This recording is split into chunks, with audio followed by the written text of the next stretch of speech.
अश्व के लिए उपद्वीप में गमन।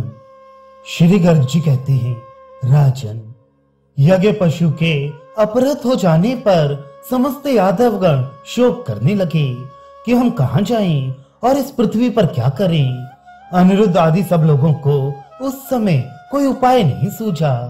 नरेश्वर, तब श्री नारद रूपधारी भगवान वहां आ पहुंचे।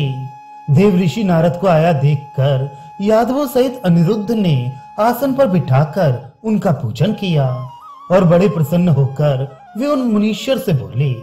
अनिरुद्ध ने कहा, भगवान, वक्ताओं में श्रेष्ठ मुनि दुरात्मा दैत्य बलवल हमारा घोड़ा लेकर कहां चला गया है, ये सब मुझे बताइए।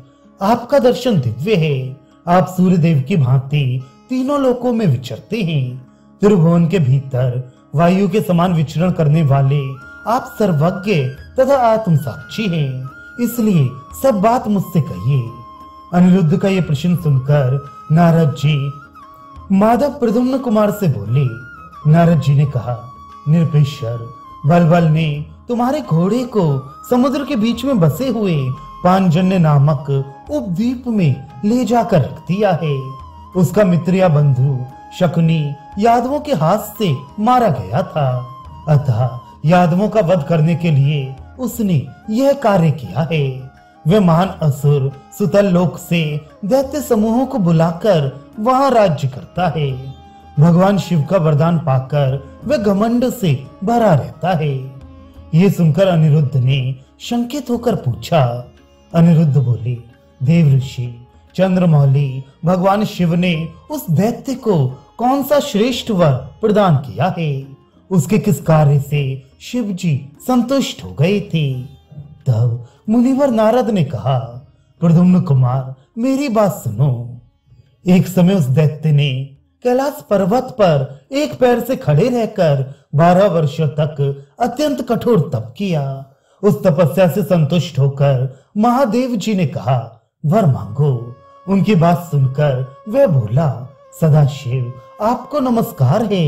कृपा निधान देव महासमर में आप मेरी रक्षा करें। नरेश्वर, तब तथास्तु कहकर महादेव जी वहीं अंतर्धान हो गए। फिर वह दैत्य पांजन्य उपद्वीप में बलपूर्वक राज्य करने लगा। वे युद्ध के बिना स्वतः तुम्हें घोड़ा नहीं देगा। तब अनिरुद्ध कहने लगे, मुनीश्वर, मैं सेना सहित दुष्ट बलवल को मारकर घोड़ा छुड़ा लूंगा। यदि यह भगवान शिव के वरदान से युद्ध करेगा तो मुझे विश्वास है कि शिवजी युद्ध में उस श्री कृष्ण द्रोही दुष्ट की रक्षा नहीं करेंगे। ऐसा कहकर अनिरुद्ध ने विजय यात्रा के लिए सहसा समस्त यादवों को आज्ञा दी। निरपेश्वर, नारद जी के हृदय में युद्ध देखने का कौतूहल था। वे अनिरुद्ध से विदा ले आकाश मार्ग से उस स्थान पर गए। समस्त यादव तत्काल तीर्थराज में विधिवत स्नान दान करके रोष पूर्वक युद्ध यात्रा के लिए सुसज्जित हो गए। राजन, वे हाथियों, घोड़ों तथा रथों के द्वारा उस उपद्वीप में गए। प्रतिदिन 2 लाख सिपाही उनके जाने के लिए मार्ग तैयार करते थे। वे भिंदी पालों की सहायता से सर्वत्र सेना के लिए पहले ही मार्ग तैयार कर देते थे, जिस पर रथ, हाथी और घोड़े सुख से यात्रा करते थे। राजेंद्र, उस निष्कंटक मार्ग में पैदल सिपाही भी तीव्र गति से चलते थे।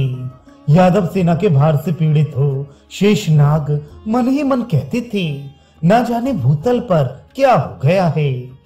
नरेश्वर, अनिरुद्ध सेना के आगे होकर अलक्षित भाव से चलते थे। वे अश्व की रक्षा के बहाने पापियों का विनाश सा करते थे। राजन, प्रद्युम्न कुमार अनिरुद्ध अश्व की रक्षा के लिए जहां जहां गए वहां वहां वे श्री कृष्ण के समग्र यश का गान सुनते थे। जो लोग श्री कृष्ण और बलराम की प्रशंसा करते थे उनको वे रत्न, वस्त्र और आभूषण बांटते थे। उनकी सेनाओं में जो कुछ भी उत्तम धन था वह सब श्री कृष्ण कथा से आकृष्ट चित्त हो वे प्रसन्नता पूर्वक दे डालते थे। राजन, इस प्रकार श्री हरि का यशोगान सुनते और काशी तथा गया आदि तीर्थों को देखते हुए वहां अनेक प्रकार के दान दे वे पूर्व दिशा की ओर चली गई। यादवों की ऐसी भयंकर सेना देखकर गिरिव्रजपुर के स्वामी जरासंध पुत्र सहदेव शंकित हो नाना प्रकार के रत्नों की भेंट ले भय से विवल हो दोनों हाथ जोड़कर अनिरुद्ध के चरणों में गिर पड़े। शरणागत वत्सल अनिरुद्ध ने सहदेव को प्रसन्नता पूर्वक रत्नमयी माला भेंट की और उन्हें उनके राज्य पर स्थापित करके शीघ्र ही श्रेष्ठ विष्णुवंशी वीरों को साथ वे कपिलाश्रम को गए। उन श्रेष्ठ यादव वीर ने वहां गंगा सागर संगम में स्नान किया और सिद्ध मुनिंद्र कपिल का दर्शन करके सेना सहित उनके चरणों में मस्तक झुकाया।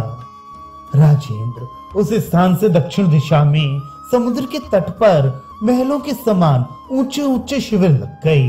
राजेंद्र उन शिविरों में अनुयायियों सहित अनिरुद्ध आदि शूरवीर और विजयाभिलाषी समस्त यादवों ने निवास किया।